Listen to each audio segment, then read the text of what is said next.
মক্কাত উপস্থিত হল বিখ্যাত টিকটকাৰ জান্নাত জুবাইৰ আৰু আয়ান জুবাইৰ। মক্কাত ভাতৃ আয়নাৰ সৈতে খাত্ৰকে খিলাৰী জান্নাত জুবাইৰে সম্পন্ন কৰি আছে উমৰাহ। শুকুৰবাৰে 23 ডিচেম্বৰে ইণ্টাৰনেটত জান্নাত জুবাইৰে শ্বেয়াৰ কৰিলে প্ৰথম উমৰাহৰ ছবি। বৰ্তমান প্ৰতিষ্ঠিত প্ৰভাৱশালী অভিনেত্ৰীগৰাকীয়ে পবিত্ৰ চহৰ মক্কালৈ কৰা তীৰ্থযাত্ৰাৰ বিষয়ে অনুৰাগী আৰু অনুগামীসকলৰ সৈতে ইণ্টাৰনেটত শ্বেয়াৰ কৰিছে। অভিনেত্ৰীগৰাকীয়ে তেওঁৰ কেপশ্যনত লিখিছে, জুম্মা মুবাৰক, আমাৰ প্ৰথম উমৰাহ আলহামদুলিল্লাহ সম্পূৰ্ণ কৰিলে।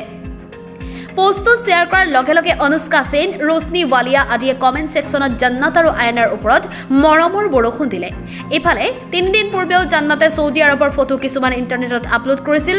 ফটোবোৰত আমি দেখিবলৈ পাওঁ যে অভিনেত্ৰীগৰাকীৰ লগত আছিল অভিনেত্ৰীগৰাকীৰ পিতৃ মাতৃ আৰু ভাতৃ আয়ান।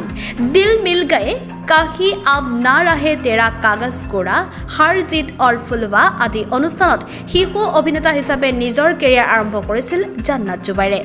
টিভিৰ বিশিষ্ট মুখ হিচাপে পৰিগণিত হোৱাৰ উপৰিও এতিয়া ইনষ্টাগ্ৰামত 45 মিলিয়নতকৈও অধিক অনুসৰণকাৰী আছে।